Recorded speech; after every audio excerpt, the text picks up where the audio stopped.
Welcome to our second edition of Sun On Sports. I'm Nick Clark, joined here by Greg Kleven and Mike Shaughnessy, and we're going to walk through a couple items facing high school sports this week.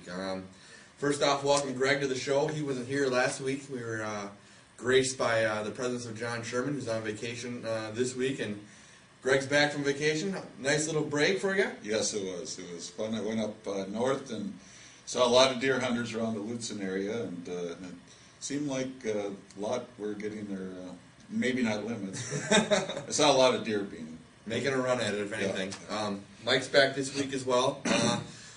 Last weekend we had the state semifinals played out for both, or in the state football tournament.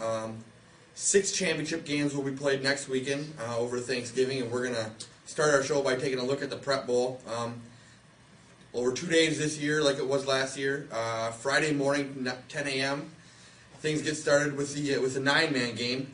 Houston, a state quarterfinal team from last year, will be facing Clinton, Graceville, Beardsley in the 9-man championship game. Both teams entered the game undefeated, and I guess down here in the Metro, we don't know a whole lot about these two teams. You know, Stephen Argyle has been the state champion 5 years running. What do you think, Mike?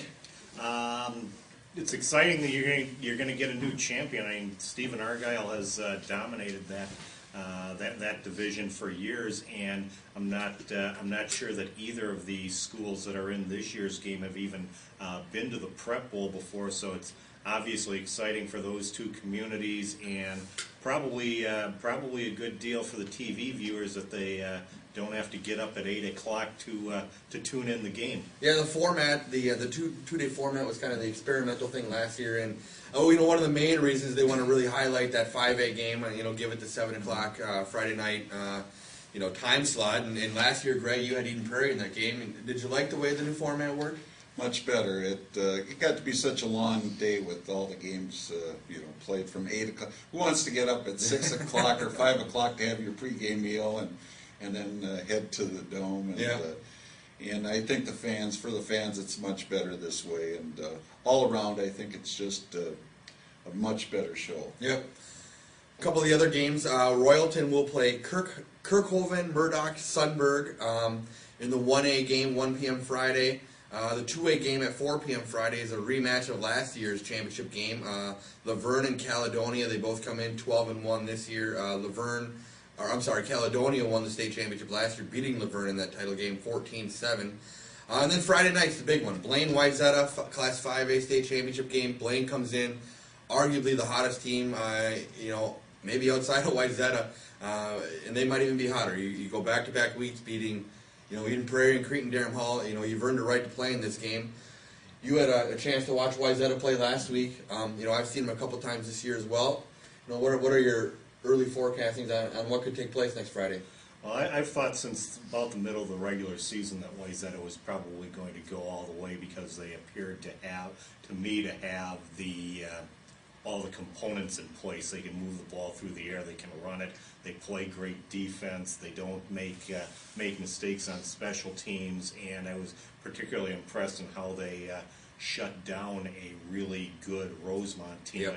Rosemont is legitimately one of the 5 best teams in that enrollment class, and Wayzata made them look like they didn't belong on the same field with them. And talking to one of the Rosemont players after the game, he said to me, "I didn't even think we played that bad." Yeah, that was the feeling coming from the Wayzata side. Is that Rosemont did what they wanted to do, especially early. They got a couple penalties on there the first time they touched the ball, marched down the field, had to settle for a field goal, and then that was it. That was it. They didn't really get a sniff again until late when they scored that late touchdown. Wayzata scored 34 straight points. I wrote this in my article after the game. It was almost a carbon copy performance of what they've done all year. Blaine, if anybody's going to do it, I mean, they've been the giant slayer. They took down one of the biggest in Eden Prairie, ending their 39-game winning streak. Can they keep this up, Greg? I like Blaine's chances. James Peterson, big 6'3", 210-pound quarterback. Minnesota, especially the metro areas, had 3 outstanding quarterbacks this year. Anders Lee from Edina, Sean Borman from Hopkins, and Peterson from Blaine. I had a chance to watch all 3 in action. I'd probably rate Lee number 1.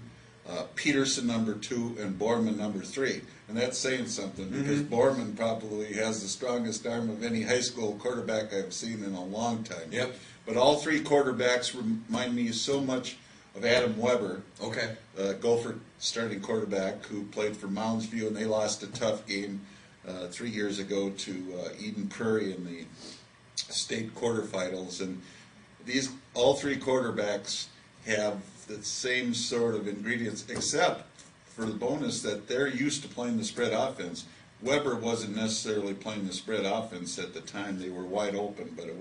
But these guys, same attack that the Gophers are using. I've been wrong on Blaine for the last 2 games, so I'm going to pick Blaine to beat Wayzata, so maybe that'll help out Wayzata's chances. I don't know. It's not necessarily a popular pick, but it's one that's starting to build some momentum just because of what they've done. Like I said, you can't discount that.